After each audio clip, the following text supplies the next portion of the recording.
Olá, sejam todos muito bem-vindos ao UnifaCast. No quadro de hoje, Vozes que Inspiram. Meu nome é Naira Carolina. Meu nome é Carlos Vinícius. E hoje nós temos um convidado aqui especial, num tema muito importante que é o nosso tema de Novembro Azul. Eu sou Pablo Amorim, professor da instituição Unifa aqui, administrador. E, obviamente, é uma honra para a gente estar com um encontro com o professor, ao mesmo tempo passando sua experiência profissional e tudo que tem acontecido aí na sua vida, sabe? Esse processo aí que com certeza é transformador em tudo. E muito obrigado, um prazer enorme, tá, professor? Para começar, eu gostaria de pedir que o senhor se apresentasse um pouquinho e contasse um pouco sobre sua história. Então, bom dia, obrigado pelo convite de vocês. É um prazer poder falar sobre, muitas pessoas têm o receio de falar, né? Sobre a doença, sobre o diagnóstico. Eu acho que é fundamental a gente falar, né? Meu nome é Pablo Amorim, como você já falou, sou profissional aqui da casa da Unifa, sou professor, sou administrador, sou professor no curso de administração, nos cursos de gestão também, atuo em várias disciplinas e estou aqui atuando desde 2023. E a doença realmente veio, né? O diagnóstico veio para realmente fazer uma mudança de chave mesmo na minha vida, para que muitas coisas fossem revistas e a gente pudesse colocar no eixo muita coisa, né? Eu hoje sou diagnosticado com câncer de próstata metastático, nível 4. Já fiz a cirurgia, graças a Deus, retirei e permaneço com o tratamento por conta das metástases ósseas que eu adquiri ao longo do tratamento, né? E como é que foi o senhor perceber inicialmente que poderia estar acontecendo alguma coisa com o senhor? Então, eu vou trazer lá do início para ficar fácil para entender. É engraçado que o meu diagnóstico do câncer ele vem, na verdade, sem nenhuma dor, sem nenhuma causa específica com o câncer, né? Eu digo que o meu problema com câncer ele vem de 2013, talvez. Graças a Deus, em 2013 eu tive um problema sério no coração. Eu tive uma cardiomiopatia dilatada no ventrículo esquerdo em 2013, 2012 e começo o tratamento e faço o tratamento, graças a Deus, bem recuperado, mas faço o tratamento cardíaco de 6 em 6 meses, médicos, exames, check-up completo. E entra o primeiro anjo da minha vida, que é a doutora Amandio, que é o meu cardiologista de Juiz de Fora, e que me pedia tudo que é exame que vocês podem imaginar, de 6 em 6 meses eu fazia toda a bateria de exames. E em 2023 ele me alertou, falou, Pablo, o seu PSA começou a movimentar, começou a subir um pouco, você precisa procurar um urologista. E nesse primeiro momento eu busco um urologista, faço o primeiro exame de PSA, passo pelo toque, né? Faço o exame de toque, não deu nada. Ele me pede alguns exames complementares, a gente segue o tratamento, o acompanhamento. E um ano depois, quando eu retorno para fazer novamente o meu PSA, ele tinha pulado de 3 e pouco para 12. Então eu já tive um susto e aí a casa já caiu, já veio aquele desespero inicial. E aí me pediram, né, para fazer os outros exames complementares, ultrassonografia, ressonância magnética, tudo que podia. E de fato foi diagnosticado como um câncer, já existia um tumor já bem evoluído. Era um câncer muito agressivo, foi diagnosticado, né, um Gleason 10, que é o mais agressivo que tem, até por conta da idade, né? Então, assim, eu digo que o que me salvou foi o diagnóstico precoce, mas foi o meu problema de coração, porque talvez se não fosse, porque hoje pelas regras da saúde, né, da ANS, a gente começa a fazer o PSA com 50 anos. Eu tinha 44. E se eu esperasse os 50 anos, talvez eu não tivesse nem a oportunidade de estar aqui hoje falando para vocês, porque por ser um câncer tão agressivo, talvez ele tomasse muito rápido. Então, assim, do diagnóstico de sair, eu falo que de sair do nível 1, né, para sair para o nível 4, que é o que eu me encontro hoje, né, são 5 níveis, foi muito rápido, foi em questão de meses, somente da próstata ele ter virado metastático foi muito rápido, né, o processo. Graças a Deus, a minha metástase ficou vinculada somente aos ossos, ela não pegou nenhum órgão ainda, graças a Deus, e não vai pegar porque o tratamento está sendo um sucesso, mas Se você não tem, aí vem a importância do diagnóstico antecipado, né? De você de fato estar fazendo o diagnóstico, estar fazendo os exames. Então, assim, graças a Deus eu consegui fazer o diagnóstico no momento correto, fazer a intervenção que deveria ser feita no momento correto, para que fosse minimizado qualquer tipo de problema. Infelizmente, o câncer é uma doença muito difícil de receber e de dar. Para você, como foi receber o diagnóstico de câncer? Igual você falou, né? O diagnóstico é sempre tenso, né? Você não espera, né? Existem indícios e você fica naquela, né? Hoje, um dos grandes males que a gente tem, né, no universo, que na verdade é um grandes benefícios, mas para a saúde mental, muitas vezes, a internet ela é um grande problema. E você começa a pesquisar tanto e ela te dá o seu diagnóstico antes do médico, né? Então eu brinco que ela te diagnostica antes. Só que é um diagnóstico, muitas vezes, ela atrapalha o seu mental, né? Porque é um diagnóstico que não é um diagnóstico preciso e você, na verdade, lê de tudo. Então isso é muito preocupante também. Então a gente ficar lendo muito, muitas vezes, ela pode até atrapalhar. Mas quando eu recebi o diagnóstico, eu já não estava conformado, mas estava preparado para o diagnóstico, porque tudo que eu tinha lido já dos exames estava muito claro que seria um tumor maligno, que seria um câncer de próstata, mas a gente não sabia o que viria depois, né? Então, o primeiro momento é o momento do susto, né? Você vai, e agora? O que vai acontecer, né? Porque a gente da época que a gente escutava, né? Diagnosticou com câncer, não tem muito o que fazer mais, né? É uma doença que mata com muita facilidade e tal. Mas hoje em dia a gente sabe que 90%, não sei, mas assim, principalmente no câncer de próstata, cerca de 90% das pessoas são curadas e ganham uma sobrevida muito grande. Então a gente às vezes tem que se pegar nas informações boas e não nas informações ruins, né?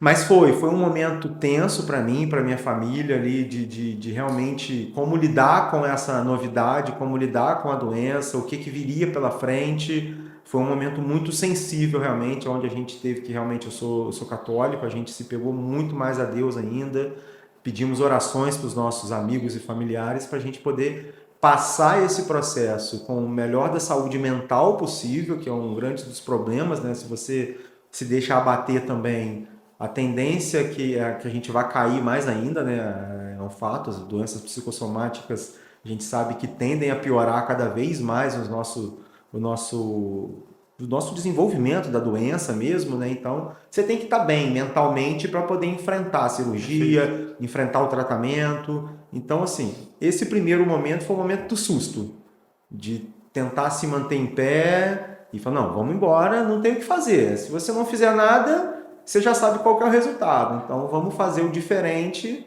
vamos encarar de frente para, de fato, a gente conseguir vencer isso aí. Olha, eu tenho que agradecer muito ao senhor as palavras, principalmente pelo fato que o senhor está falando abertamente sobre uma questão que, para nós que somos homens, é um fato complicador. Sim. Basicamente, é o exame do toque. Você está falando o PCA, mas, na verdade, o exame do toque, para o homem, é uma barreira que vai excluir, que vai cada vez mais deixá-lo distante de uma possibilidade de tratamento, cada vez mais tardia, justamente pelo fato daquele preconceito de, não vou fazer, não admito, não aceito isso, mas justamente ao contrário. E nesse sentido, como é que foi o tratamento para o senhor? E aí você tocando nesse assunto é engraçado até, porque hoje as pessoas falam muito na questão do exame do toque, né, cara? E o exame do toque, para mim, na verdade, ele não deu nada. Eu não tive resultado nenhum, não tive nenhum. Eu fiz 3 exames de toque, né, antes da minha cirurgia, e nenhum deles pegou. Porque o tipo do câncer que eu tive, a agressividade dele, o modo, que é o Gleason 10, ele não dava um volume de massa onde o médico conseguia sentir. Ele só conseguiu através de uma ressonância. Então, hoje, existem muitos outros mecanismos, exames que você vai fazer. Então, as pessoas ficam naquela, é só toque, o toque isso, o toque aquilo. E às vezes a gente fala, né, que as mulheres elas se cuidam muito mais do que os homens, né, diagnosticam, portanto que hoje o câncer mais diagnosticado depois do câncer de pele é o câncer de mama. Depois vem o câncer de próstata, porque as mulheres estão sempre fazendo os exames, fazendo a mamografia, fazendo os exames que necessitam. Os homens não. Se eu for fazer só com 50 anos eu mexo com isso. E não querem fazer, eu não vou ficar indo médico, né? Então, assim, a gente tem esse defeito. Só que muitas vezes você deixa passar tanto que quando você vai já ter o resultado, você já está ele num nível que já está complicado. Então, assim, o quanto antes a gente pudesse começar... Você vê, a gente através de um exame de sangue, você já consegue ter um indício de que existe ou não. Fez o exame de sangue, o PSA está elevado, vamos partir para os próximos meios. Não tá, acabou, você não vai precisar ir lá e fazer o exame de toque todas as vezes. Então, assim, a gente tem que desmistificar, a gente precisa ter o exame de PSA como sendo um exame normal na vida do homem adulto. Todos os homens deveriam fazer o exame de PSA pelo menos uma vez ao ano, porque isso já te dá um indício. Não é somente o exame de toque que vai te revelar se você tem alguma coisa ou não. Então, assim, é de fato ainda um assunto, né, que ainda gera um tabu entre os homens, né, principalmente os mais velhos, né, e que não tem correlação nenhuma. Então, assim, a gente precisa realmente... Uma das grandes decisões que eu falei desde que eu operei seria realmente poder falar para as pessoas, poder falar abertamente do meu problema. Em todas as turmas que eu dou aula, eu sempre falo do meu problema para que eles levem para os pais, para os namorados, para os maridos, que a gente precisa desmistificar o câncer de próstata. A gente precisa, de fato, tornar ele algo que seja natural, que a gente precise buscar, sim, sempre o tratamento, que a gente precisa buscar o diagnóstico o mais rápido possível, porque é saúde para a gente. Quanto pior ele ficar, quanto mais tardio for o diagnóstico, pior vai ser o tratamento, mais impactante vai ser, mais invasivo vai ser. Então, assim, o ideal é que você antecipe mesmo ao máximo. Sim. Você poderia falar um pouquinho de como foi o seu tratamento após o diagnóstico? Então, eu fiz o diagnóstico em 2024, né? O diagnóstico final veio em agosto de 2024, quando eu fiz todos os exames, né? Quando finalizou e a gente teve o diagnóstico final do que seria. Operei em outubro, dia 26 de outubro do ano passado, eu fiz a cirurgia, completei 1 ano de cirurgia agora, fiz a retirada total, né, da próstata.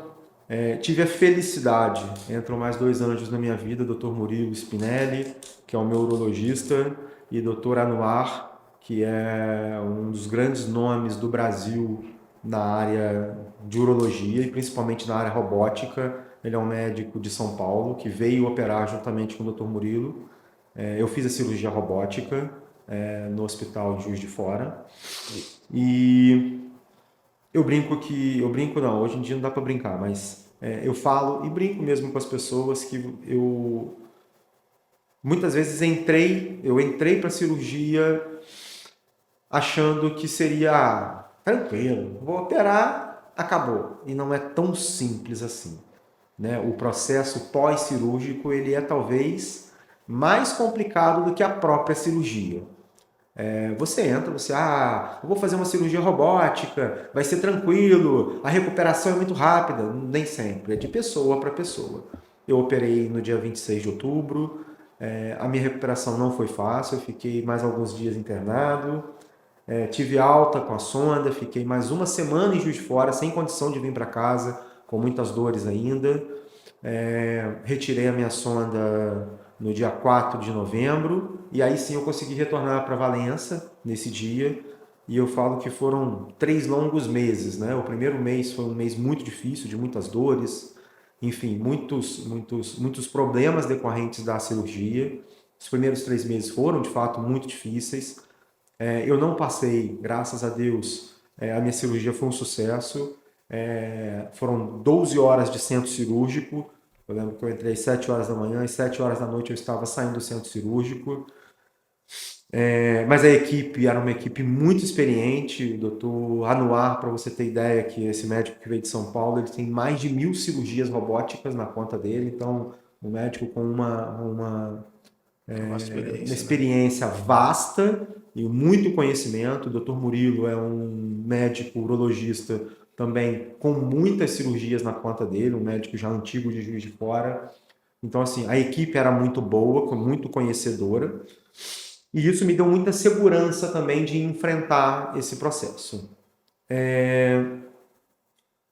Eles conseguiram retirar todo o material, graças a Deus. Então eles tiraram não somente a minha próstata, né? Muitas vezes existe uma discussão, dependendo do nível do seu câncer, da agressividade, retira-se tudo, não retira, faz-se apenas o tratamento, muitas vezes faz apenas a radioterapia, a quimioterapia, e não tira o foco principal. Enfim, eles tomaram a decisão por fazer o tratamento hoje mais adequado, que é a retirada do foco principal, né? Então eu retirei próstata, tirei as vesículas seminais, todas contaminadas, e mais 13 linfonodos. Dos 13, 9 já estavam contaminados. Esses linfonodos são o que levam para a corrente sanguínea. E nesse momento a ficha caiu que eu já poderia ter uma metástase, porque quando ele entra na corrente sanguínea, aí a gente já começa a ter algumas coisas. Mas eles conseguiram tirar todo o material. A gente fez um exame logo seguinte, né, à cirurgia, para ver se tinha realmente tirado todo o material, e graças a Deus o retorno foi que não tinha ficado nada, ele conseguiu de fato retirar. É uma área muito vascularizada, é uma área muito difícil, tiveram muitos problemas pós-cirúrgico, mas o foco é o que ele diz, Pablo, a gente tem que fazer uma opção, né, muitas vezes, né, entre a vida do paciente e o momento da cirurgia. Então, no momento da cirurgia é um momento muito delicado para o médico, né? Um momento dele decidir de fato o que fazer. E ali ele falou que ele teve que tomar a decisão por tirar tudo, porque não adianta você operar e daqui a 6 meses você olhar, está voltando, crescer novamente, você tem que passar por outra cirurgia. Então, a decisão deles de tirarem tudo ao máximo possível, ela foi muito benéfica para mim, porque eu não precisei passar pela quimioterapia e nem pela radioterapia. Então isso para mim foi uma vantagem muito grande, né? Eu faço só o processo quimioterápico oral, né? Com aplicação de algumas injeções trimestralmente e os comprimidos diários, né? Para ajudar a conter hoje o que eu tenho, né? E assim, a decisão deles foi muito acertada, foi muito boa, muito correta. Eu permaneci bem durante todo o processo, tive o meu processo de recuperação, como eu falei com vocês, cerca de 3 meses, bem complicado, mas eu estava bem, eu me sentia realmente vitorioso, sabe? Eu me entendia ali como sendo um milagre, porque de fato eu via que aquilo ia dar certo e que a cura estava próxima. Então, assim, para mim a decisão foi muito bem acertada, e hoje o meu tratamento é esse. Eu uso esse tratamento, que é a quimioterapia oral que eles chamam, né? A aplicação de algumas injeções trimestralmente, enfim.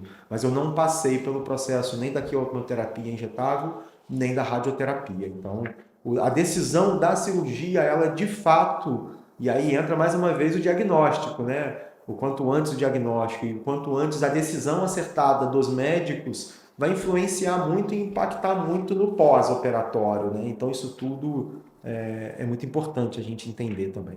Eu agradeço pelas palavras, até o fato. Me marcou aqui a palavra milagre, que sem dúvida é o que aconteceu. Eu tive um caso de família muito próximo também, que eu também sou muito católico e a gente se identifica muito nesse momento. Mas eu não posso deixar de perguntar sobre rede de apoio, sobre o que te surpreendeu nesse início de tratamento, justamente como o senhor acabou de falar, sobre mais um anjo na sua vida, um outro médico. São coisas que vão acontecendo durante todo o processo, que com certeza nos surpreende. E nesse momento de tratamento, que vem a mudança física, o impacto emocional, ou seja, o impacto mental, o impacto físico, como é que foi lidar com isso tudo, além da descoberta de anjinhos, assim, durante todo o processo? Eu digo que, em primeiro lugar, a gente tem que ter Deus, né, cara? Seja a religião que for, independente da sua religião, mas a gente ter algo superior em que acreditar, de fato, para te sustentar, para te ajudar nesse momento. Então, eu agradeço, em primeiro lugar, a Deus. Em segundo lugar, eu agradeço muito a minha família, que foi a minha principal rede de apoio mesmo ali. Se não fosse a minha esposa e a minha filha ao meu lado, seria impossível. Meu pai, meu cunhado foi um cara que foi um braço muito forte, ele ficou comigo. Eu brinco que ele é Pablo também, meu xará, Pablinho. Ele, minha esposa e meu pai ficaram meio que internados comigo. O meu cunhado ficou internado comigo de fato, porque ele me acompanhou no hospital, né, durante o período. Minha esposa, Depois ele ficou em Juiz de Fora comigo esse tempo todo, me ajudando, sendo realmente um braço forte ali. Ele e minha esposa foram fundamentais. O meu pai, quando a coisa piorou, foi também. Eu brinco que ele se mudou para Juiz de Fora para ficar junto comigo lá. Tive uma rede de apoio no início aqui, minha sogra, para poder ficar com a minha filha também. Então, assim, minha sogra é meu sogro. Então, a gente sabe que a rede de apoio é de extrema necessidade. Nesse primeiro momento, que a gente fala, né? Primeiro Deus, para poder ajudar a gente em tudo. A rede de apoio da família ali, minha esposa, como eu falei, minha filha. E aí a gente vem os demais, né? Primeiro, toda a equipe que a gente juntou, que eu falo que é a minha equipe de oração, né? Foi tanta gente, poxa, eu estou em orações, foi tanta gente que realmente a gente tem que agradecer. Eu não poderia nem agradecer a todos aqui, porque a gente ia passar que eu tenho que fazer uns 2 podcasts aqui, só botando nomes aqui. Então, essas pessoas todas foram fundamentais. E aí eu brinco que vem a minha grande equipe, né? Hoje parece que eu tenho um time que me acompanha realmente. Eu já citei alguns aqui, né? Dr. Murilo, Dr. Anuar, e o Dr. Amandio, que foram os meus iniciais, né? Mas aí vem, né? Fisioterapeuta, a Jaque, que é da casa aqui, a doutora Jaqueline, que é a fisioterapeuta, que inclusive trabalha com a gente aqui no Unifaá, psicólogo, a Cíntia, a minha nutricionista, a doutora Henriqueta, tem as minhas 2 oncologistas, doutora Cristiane Meurer e doutora Heloísa Rezende. Então, assim, a gente precisa de muita gente. O tratamento, ele de fato é um tratamento multidisciplinar. Não adianta você achar que você vai operar, vai sair de lá e tá tudo bem. Não, é muita gente que envolve. Você começa a criar uma rede de apoio não só familiar, mas também médicos, enfim, nutricionistas, fisioterapeutas, que viram de fato uma família, né? É 1 ano convivendo com essas pessoas direto, fora as pessoas que trabalham nos consultórios, nas clínicas que você... Então, a gente fala, né, principalmente na área de enfermagem, medicina, na área de saúde como um todo, né, como que o tratamento humanizado, ele hoje é cada vez mais explorado nos cursos, e ele deve ser realmente, porque a gente vê o quanto esse tratamento humanizado ele tem um impacto na vida das pessoas, né? Quando você chega a um local e você é bem tratado, bem recebido, as pessoas te recebem com um sorriso. Para quem está numa situação dessa, às vezes um sorriso faz muita diferença, sabe? E a gente vê tantos problemas, né? Hoje em dia você está na mídia, a gente não precisa esconder, mas as Unimedes, né, vindo com esses problemas de plano de saúde, discussões de plano de saúde, enfim. Mas o que o paciente oncológico quer é manter o seu tratamento e ele quer viver, independente de onde, né? Então eu fazia meu tratamento em Juiz de Fora, parte do meu tratamento eu mudei, agora estou fazendo em Barra do Piraí. Mas quando você chega e você recebe um sorriso, um acolhimento, uma palavra, cara, isso já não importa onde você está. O importante é realmente você dar seguimento ao seu tratamento e você continuar e você está sendo acolhido. Então isso é muito importante. Então essa rede de apoio como um todo, não só da família, mas de todos aqueles que vêm para agregar de alguma forma, é um psicólogo que te fala, que te acalma num dia mais nervoso, é uma fisioterapeuta que vai, que te demonstra fisiologicamente o que a coisa está acontecendo, são nas consultas que você vê que o resultado dos exames estão sendo positivos e que de fato você está próximo ou buscando a cura ali, que o tratamento está indo no caminho certo. Isso tudo é muito bom mesmo. Cada dose dessa é uma injeção para você lutar, continuar lutando realmente pela vida todos os dias, né? Eu tenho uma filha de 12 anos que eu sou apaixonado, e eu vivo por ela. Então, assim, eu tenho que buscar essa cura para realmente, pela minha esposa, pela minha filha. Então, eu acho que quanto mais você tem suporte, melhor para sua cabeça também. E eu falo para as pessoas, né, cara, se você pode trabalhar, continue trabalhando. Porque muitas pessoas, a gente não vai generalizar, a gente sabe que as doenças, essas doenças da cabeça hoje em dia estão muito, mas para uma pessoa que tem, por exemplo, uma doença tão séria, como câncer, por exemplo, se manter ativo dentro das suas condições, é claro que você não vai voltar a uma vida de trabalho louca, porque você ainda tem as suas limitações, mas você manter a cabeça ativa é muito bom também. Por quê? Se você fica parado só pensando na doença o dia inteiro, você é consumido pela doença. Então eu digo que voltar a trabalhar para mim também foi muito importante. Eu voltei a trabalhar Aqui no Unifar, eu vou citar muitas vezes Deus aqui, mas eu trabalho no presencial, né? Eu trabalho no curso de administração presencial. E nesse período em que eu tive o meu diagnóstico de câncer, que eu fui fazer a minha cirurgia, foi um semestre onde eu não estava dando aula no presencial. Eu estava somente com a educação à distância. Então, o que me permitiu manter trabalhando em casa, ou seja, eu me mantive em trabalho, e aí eu tenho que agradecer publicamente aqui novamente o nosso reitor, agradecer o Alessandro, que é o coordenador dos cursos EAD, agradecer Carlos, o coordenador do curso de administração, que me ajudaram muito também nesse processo.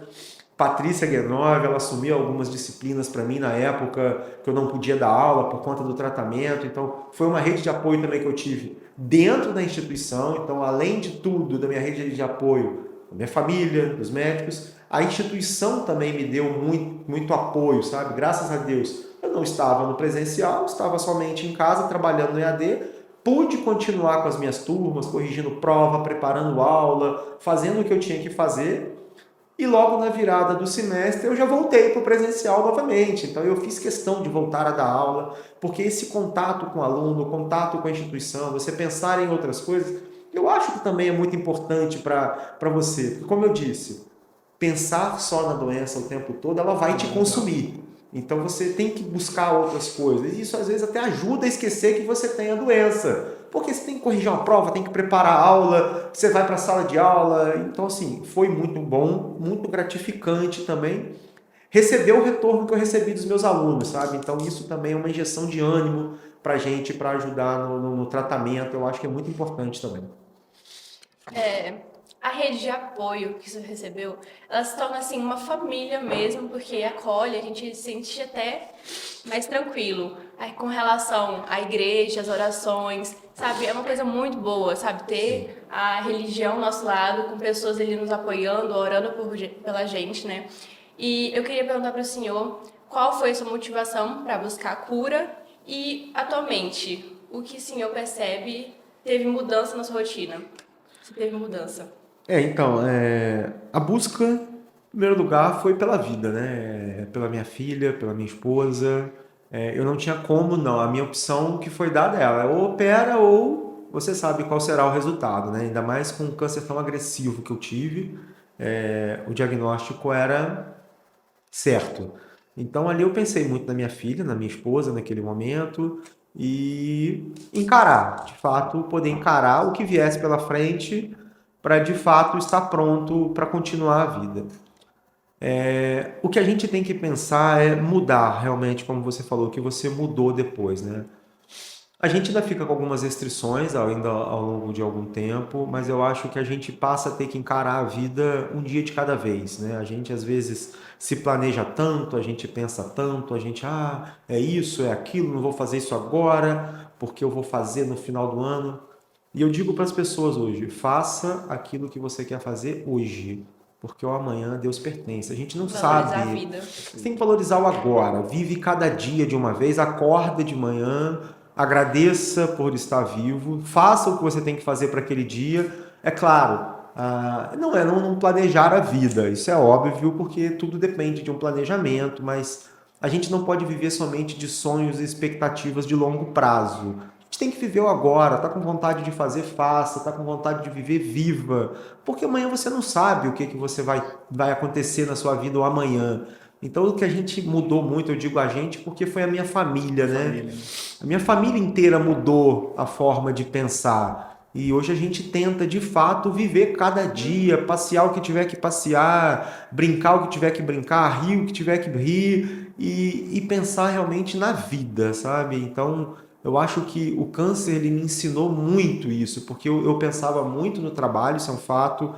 Eu trabalhava muito, não deixei de trabalhar, mas conseguindo equilibrar muito melhor entre o trabalho e o lazer, o trabalho e a vida social. Então eu acho que a gente precisa de fato ter isso, porque a vida passa muito rápido. E se a gente ficar só planejando o futuro de longo prazo, talvez esse futuro de longo prazo ele possa até não existir. Então é muito importante, o que eu aprendi muito foi isso, sabe? É o agora, é esse momento, eu estou vivendo o momento que eu estou aqui com vocês hoje, fazendo isso. Então esse é o momento que eu estou vivendo. Daqui a pouco eu vou viver um outro momento. E eu não sei qual que vai ser esse momento, mas viver um de cada vez. Eu não posso estar aqui agora com vocês pensando no que eu vou fazer daqui a 10, 20 minutos, meia hora, 1 hora, 2 horas. Então, esse é o momento. Então, se entregue naquele momento, faça o seu melhor naquele momento e ponto. E a vida segue muito mais leve desse jeito. Professor, obviamente eu estou conhecendo o senhor hoje, eu não posso dizer que como mudou a vida do senhor, sendo que eu não conhecia o senhor antes, mas eu posso dizer que eu estou impactado pela conversa que nós estamos tendo aqui, justamente por ser essa pessoa tão alto astral, apesar de toda a dificuldade, todo o peso sobre o assunto traz, sobre tudo que aconteceu com o senhor. Obviamente, a gente conversando aqui, as pessoas de casa com certeza vão observar que como o senhor tenta trazer de forma mais leve possível tudo que aconteceu. Eu ia perguntar, na verdade, eu ia pedir, sugerir que o senhor pudesse falar com as pessoas, desse algum tipo de experiência, mensagem, aquelas pessoas que receberam, de certa forma, essa notícia, que vão ter que passar por um tratamento muito Sim, próximo, sim. parecido, ou que já estão passando, ou, quem sabe, a gente não escolhe, mas é deixar preparado, mas eu acho que o senhor já falou. Mas se eu quiser repetir ou acrescentar mais alguma coisa, eu queria falar. E além disso, eu queria só colocar só mais uma coisinha ali nesse tempero desse bate-papo. É o seguinte, eu ia perguntar para o senhor o que levou o senhor hoje a falar justamente sobre esse tema tão silenciado pelo ser humano, justamente pelo homem, que é o fato do câncer de próstata. E eu acredito que eu já tenho a resposta, se eu tiver errado, o senhor, por favor, possa me dizer. Eu acredito que como a gente vive falando sobre milagre, eu acho que o senhor falaria, eu falo sobre o tema porque eu tenho que testemunhar sobre o meu milagre. Então, se eu tiver errado, você pode me corrigir, mas essa é a impressão que eu estou tendo de tudo que o senhor vem contando para gente sobre esse relato da vida do senhor. Então, as pessoas, muitas pessoas brincam, né? Falam, encontram com a gente, né? Quando eu tive o diagnóstico, né? Eu lembro que eu saí do meu trabalho, né? Na outra instituição onde eu trabalho, e eu fui de setor em setor, me despedi das pessoas, né? Ó, galera, é isso, eu tenho isso. Eu, em momento algum, escondi. Eu nunca não falei o meu diagnóstico. Ah, não pode falar que tem câncer pela saúde mental. Não, cara. Quem tem diabetes tem o quê? Tem diabetes. Quem tem gripe tem gripe. Quem tem câncer tem câncer. E ponto final. É simples assim. Por que esconder que tem câncer? A gente tem que falar para que as outras pessoas saibam, para que as outras pessoas também se conscientizem. Então, eu, desde o primeiro momento do meu diagnóstico, eu falei para todo mundo. Fui diagnosticado com, vou sair para me tratar, mas em breve estarei de volta. E todo mundo falava, todo mundo ficou um pouco assim, muitas pessoas ficaram assustadas, né? Caramba, mas como o Pablo tá bem? Eu ria, eu brincava. Durante o período, eu tive um mês mais ou menos entre o meu diagnóstico e a minha cirurgia, foram 45 dias mais ou menos. E nesses 45 dias eu me mantive normal, rindo, brincando, contando piada, falando das pessoas, falando sobre o meu problema abertamente, sem problema nenhum. Após a cirurgia, hoje em dia as pessoas me veem na rua e teve uma pessoa, não lembro exatamente quem, mas falou outro dia com a minha esposa: Nossa, encontrei seu esposo na rua, mas ele tá tão bem. Sim, graças a Deus ele está muito bem. E ele vai continuar. É um milagre de Deus. Minha esposa fala muito disso. Pablo é um milagre de Deus. E de fato, eu quero estar bem, principalmente para aquelas pessoas que olharem e falar: caramba, de fato tem cura. Você não vai operar e não vai ficar em cima de uma cama entrevado, não. Não é porque você recebeu um diagnóstico de câncer que você está morto, não. Pelo contrário, é uma vida nova que começa. É repensar na sua alimentação. Eu sempre fui uma criança obesa, a vida inteira eu fui uma criança obesa. Eu a vida inteira trabalhei muito, eu sempre me alimentei muito mal. Então, assim, e muitas pessoas falam, pode pensar, eu recebi uma vez um amigo falou, né, Pablo, quando eu perdi minha mãe, eu me perguntei muito por que comigo, né? E ele conversando comigo, ele falou, cara, e eu depois perguntei, por que não comigo, né? Por que só no vizinho, né? E assim, não adianta você ficar questionando, por que o câncer veio em mim? Não, milhões de pessoas têm. Não é porque em mim, é porque não em mim, né? Se você tem uma vida toda desregrada também, você tem fatores de saúde que não são adequados, enfim, uma série de fatores de risco, enfim, não se sabe ainda de onde o câncer vem. Então, não tem um porquê. O único porquê que tem é daqui para frente. Daqui para frente é eu tentar passar para as pessoas uma mensagem que seja uma mensagem positiva. Cara, descobriu? Vamos lá, vamos juntos, vamos para frente. Não é diagnóstico de morte, não é sentença de morte, não. Então, cara, quem olha, eu brinco que muita gente olha para mim e não fala que eu tive ou que eu tenho nada. Normal. E isso é muito bom, cara. É você servir como exemplo. E aí você vem naquela pergunta que você me fez, né? É milagre? Cara, é milagre associado à ciência. A gente não pode largar a ciência de fora, né? Às vezes a ciência até só coloca na conta da ciência, né? Mas a gente sabe que a ciência, quando ela vem junto com a crença também, seja ela qual for, mas no meu caso, né, com a religião, com Deus, acima de tudo, a gente sabe que o retorno disso é maravilhoso. Eu preciso testemunhar, cara. Eu não tenho como não ter passado por esse processo e não dividir com as pessoas. Não tem como eu guardar tudo que eu passei. Recentemente eu tive um amigo, que é um amigo irmão que eu tenho, que fez o exame PSA e deu alterado. Surtou. E eu falei, cara, calma. Procura o médico. Faça primeiro os exames e depois a gente vai conversar. Mas faça os exames todos que têm que ser feitos. Não protele, não deixe para amanhã. E graças a Deus o dele não era nada, era apenas uma inflamação e deu tudo certo. E foi muito engraçado que depois que eu tive, eu digo isso mais uma vez, graças a Deus, a quantidade de pessoas que eu consegui impactar, que foram fazer o exame de PSA sem ter a idade, é absurdo. Meu pai, por exemplo, nunca tinha feito. Meu pai com 70 anos, 72 anos, nunca tinha feito o exame de próstata. E ele foi fazer. E o dele, a primeira vez, deu um aumentado e ele entrou em surto também.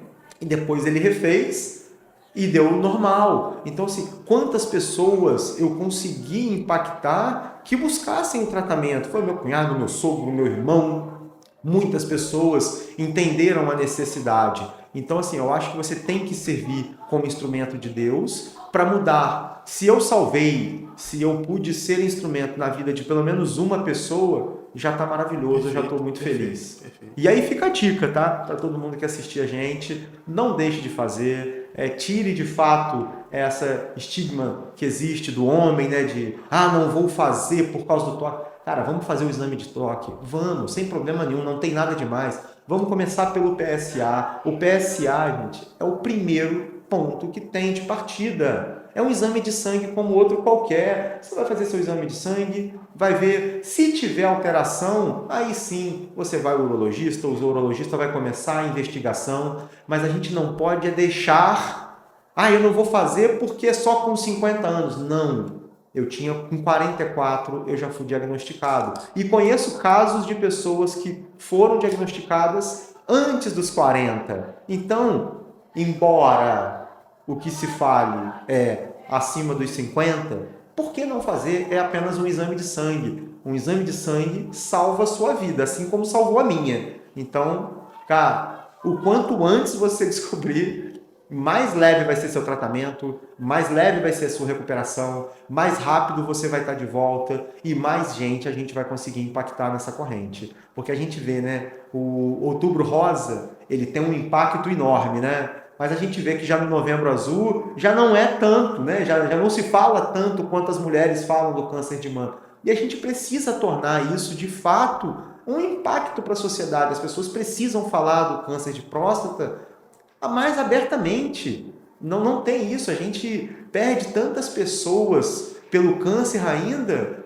não pela doença somente, mas pela falta do tratamento. Falta do tratamento, perfeito. Então a gente precisa falar muito abertamente, cara. E assim, quando eu saí do processo, a primeira coisa que eu falei foi: eu preciso ser um instrumento de Deus para atingir outras pessoas. Que bom.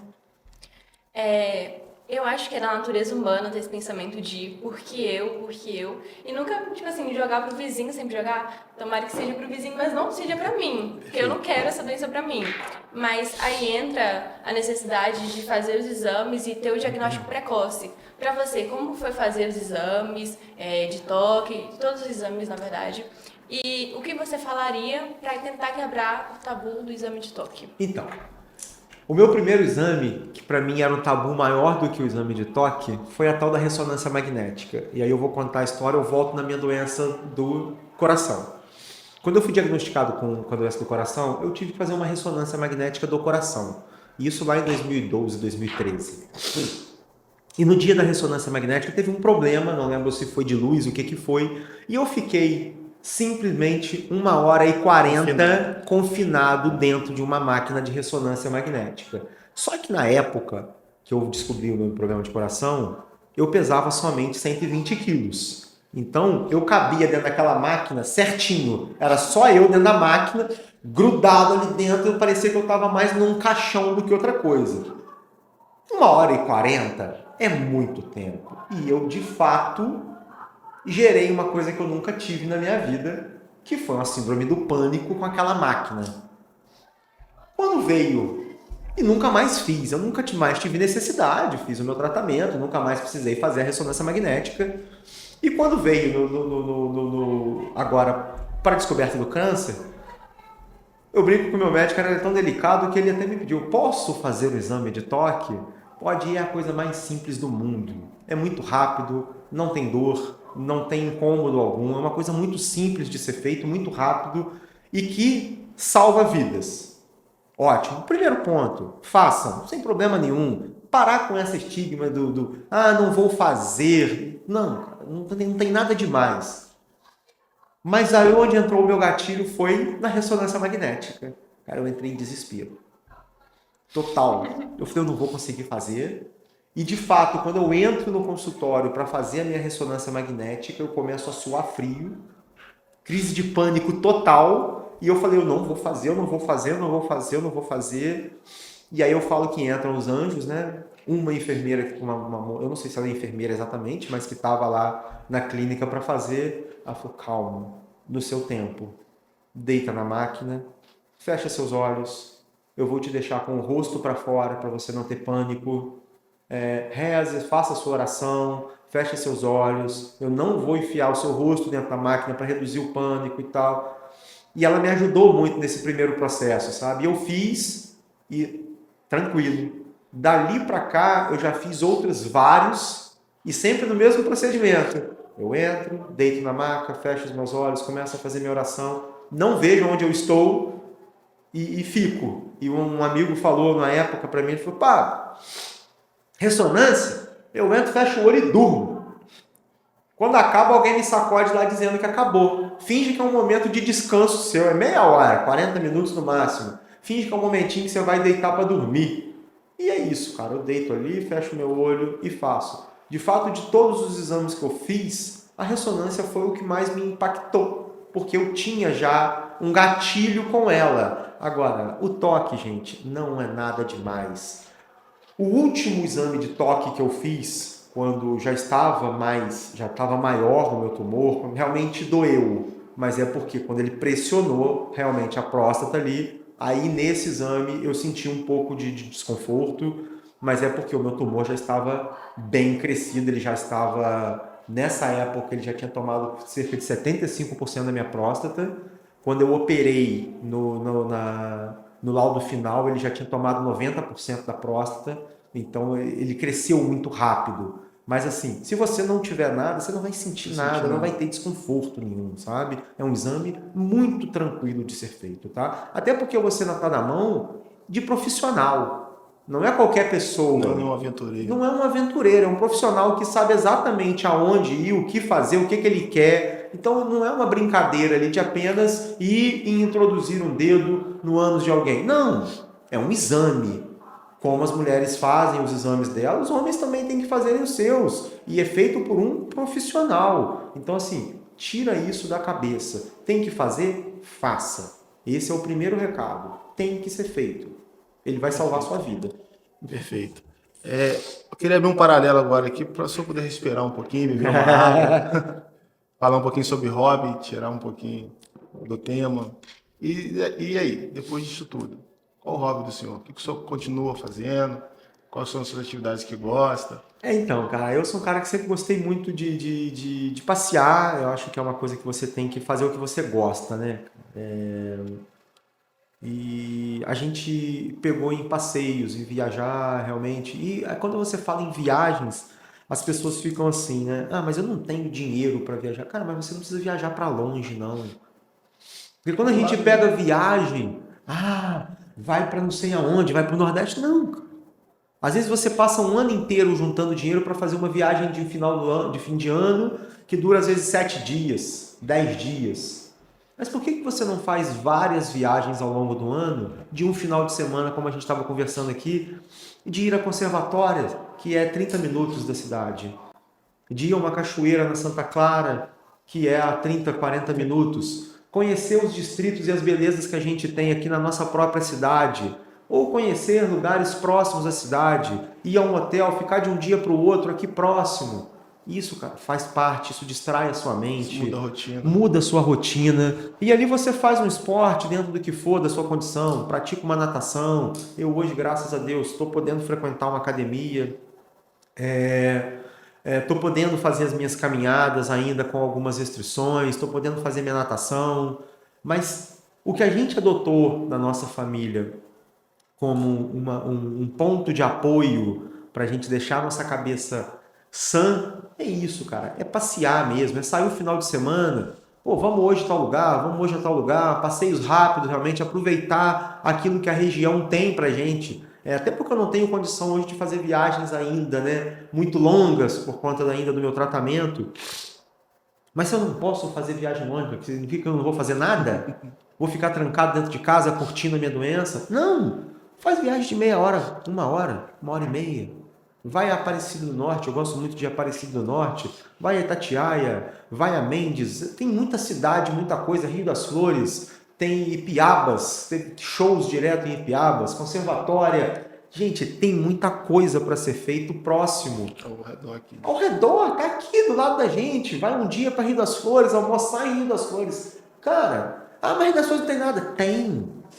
É só você querer. Começa a olhar a vida com outros olhos, que você vai achar coisa para fazer aqui dentro do Unifaá. Um simples evento dentro da nossa instituição, às vezes pode ser algo para fazer. Um evento na cidade, como uma festinha na cidade, às vezes é alguma coisa para você fazer melhor do que você estar trancado dentro de casa. Então você começa a olhar as coisas ao seu entorno, né, como sendo muito valiosas. Parar para admirar o sol, sair um sábado de manhã, um domingo de manhã para caminhar com a família, olhar a natureza, cara, não tem preço. E você começa a olhar outras coisas que você talvez não olhava antes, porque você enxergava só, às vezes, trabalho, ou sempre se planejando para o final do ano. Não, cara, se planeja para o agora. Faz agora, olha as belezas naturais que a gente tem agora, vive o agora. Você vai para conservatório, por exemplo, eu falo muito de conservatório, que é um lugar que eu gosto muito, mas você vai para conservatório, uma música ao vivo rolando ali, de noite você vai, distrai a mente, janta ali e tal, não sei o que, volta para sua casa, outra vibe, você volta tranquilo, você está conversando com outras pessoas. Então, assim, a gente precisa de fato oxigenar, sabe, viver a vida mais leve e ver as oportunidades que tem próximo a gente. Viagem, gente, passeio, não é só uma vez ao ano, não é só exterior, não é só para praia, não. Aqui a gente tem, igual a gente estava falando, parques naturais dentro da nossa cidade que a gente não conhece, né? Quantos valencianos não conhecem, né? Os parques naturais que nós temos aqui. Então, assim, tem muita beleza, muita coisa boa para a gente viver, cara. Então, a gente tenta sempre fazer isso. O mais importante é a companhia da família, né? Curtir com quem realmente importa. Sim. E atualmente, como é que tá a sua rotina com relação ao exercício físico, alimentação? O que você mudou durante esse período? Cara, ainda a alimentação é uma coisa séria, né? É uma coisa que mudou drasticamente, né? E aí eu tenho em Juiz de Fora, aqui em Valença a gente ainda não tem, né? É uma área que talvez ainda não é tão disseminada, mas aqui em Valença eu não conheço, mas a minha é de Juiz de Fora, né? Do próprio hospital onde eu operei. Então eu tenho uma nutricionista oncológica, ela é específica da minha área de oncologia, tá? Ela trabalha com isso, então eu faço todo um tratamento, acompanhamento, suplementação específico para a minha doença, muitas restrições, é óbvio, e aí nesse ponto entra mais uma vez a minha família, a minha esposa, que se não fosse ela, com certeza eu não estaria dando conta, porque ela de fato se dedica muito a me ajudar na questão alimentar, que é muito difícil, tá? Eu não vou falar para vocês que é fácil. Por quê? São muitas restrições. E às vezes você vai a um restaurante e não tem o que você comer num restaurante diante da sua dieta. E aí você come o quê? Comer frango, né? E aí é frango e tá tudo bem. E é isso que você pode. Qual que você escolhe? Você escolhe a vida ou comer porcaria? Então você tem que escolher. Se as minhas restrições são essas, eu vou viver, mas eu vou comer o que eu posso comer e tá tudo bem, cara. Tem dias, é óbvio, que você se sente mal. Eu digo que é uma montanha russa. É uma montanha russa. A parte psicológica, eu nunca tinha feito terapia. Psicólogo, nunca tinha feito. Nunca tinha feito. E a minha esposa sempre falou, pá, você vai precisar fazer. Pá, a hora que eu precisar eu faço. E de fato eu comecei a terapia tem até pouco tempo. E a gente vê como de fato melhora você poder conversar abertamente com um profissional sobre determinadas coisas. Porque tem dia que você está lá em cima, felizão, mas tem dia que você está para baixo, você está com vontade de comer um troço e você não pode comer. E aí eu lembro de uma frase de um tio que a gente tinha na família, já faleceu também, o Lito, e o Lito falava muito isso. O Lito falava assim, não é que você não possa, você não deve. Poder, você pode fazer o que você quiser, mas você não poder é uma coisa. Agora, você deve. Vai te fazer bem? Se não vai te fazer bem, para que você vai consumir? Então é uma questão de você trabalhar o psicológico também, para que de fato é a questão da dieta, né, cara? A dieta, até você acostumar com uma dieta, leva um tempo. Muito. Não é simples. Não é fácil. Né? É a mesma coisa uma pessoa que fez uma bariátrica. Ele tem que tratar muito mais da cabeça do que da boca, porque a pessoa que foi obesa a vida inteira, que precisou fazer uma bariátrica, ele tem que cuidar primeiro da cabeça, para ele entender que ele não pode comer mais tanto igual ele comia antes. O câncer é a mesma coisa, a dieta do câncer ela é bem restritiva, mas é para o seu bem. Mas ela também tem muitas coisas boas que a gente deve consumir. E aí você tem que focar no que é bom para você. Então esse é um ponto que a gente sempre tem que pegar de fato, sabe? Olha, papo muito bom, a gente está chegando no final, mas eu podia ficar aqui Vamos ficar. por horas e horas. Vamos ficar batendo papo. Mas eu queria pedir para o senhor se eu pudesse dar um conselho, além de todos os conselhos que o senhor já deu até agora, né? Que também seria leviano dizer para o senhor que não, que tudo que falou aqui apenas falou, muito pelo contrário. Nós estamos vivendo, sentindo justamente tudo que o senhor passou. Se pudesse dar um conselho para as pessoas agora, sobre o que aconteceu, sobre o tratamento, pudesse falar qualquer frase, uma frase motivacional, algo que impactou o senhor, ou alguma experiência, o que o senhor quiser falar, está aberto. A primeira coisa que eu vou falar para vocês é a frase que eu carreguei ela desde o meu diagnóstico, que é viver um dia de cada vez. Essa frase é um mantra que você tem que levar para a vida. Isso não tem jeito de mudar, é isso. Então, isso eu levo para todos os dias.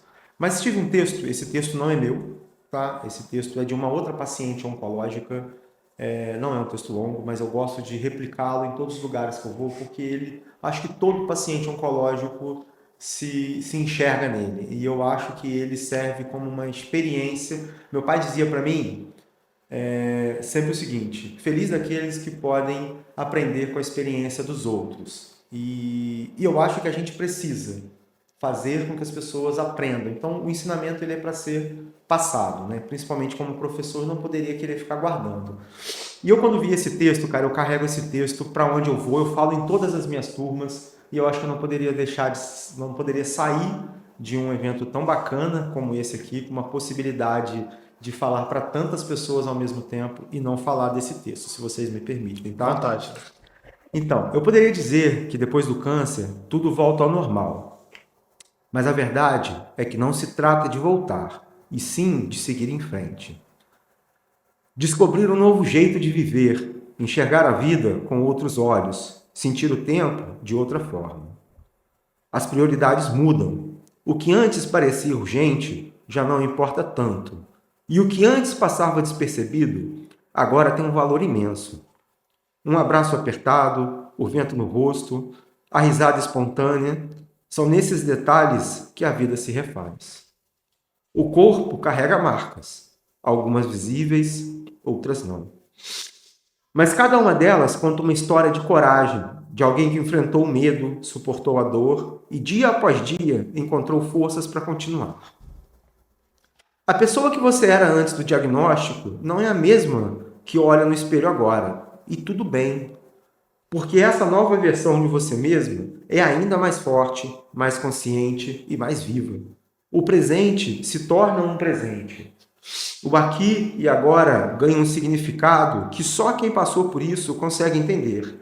E talvez seja essa a maior lição: viver de verdade, sem adiar, sem esperar, sem deixar para depois. Desculpa a emoção aqui, mas de fato é um texto que ele me impacta muito, porque de fato ele é presente na vida de quem passou por isso. E se todas as pessoas de fato pudessem levar isso como um aprendizado para a vida, eu acho que a gente tem que mudar o nosso dia agora, as nossas ações agora, e não depois que eu tiver o câncer, e não depois que eu tiver o diagnóstico.